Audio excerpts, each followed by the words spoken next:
بسم اللہ الرحمن الرحیم۔ قبر میں کام آنے والے 7 اعمال۔ نبی کریم صلی اللہ علیہ وسلم نے ارشاد فرمایا، انسان کے مرنے کے بعد بھی 7 اعمال کام آتے ہیں۔ وہ 7 اعمال یہ ہیں: نمبر 1، کسی کو علم سکھایا ہو۔ نمبر 2، نہر کھدوا کر پانی جاری کروایا ہو۔ نمبر 3، پانی کا کنواں بنوایا ہو۔ نمبر 4، درخت لگوایا ہو۔ نمبر 5، مسجد بنوائی ہو۔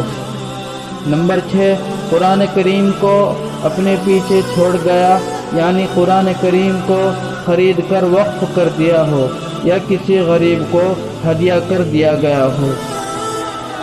ہمارے چینل کو سبسکرائب کریں اور بیل آئیکن کے بٹن کو دبائیں۔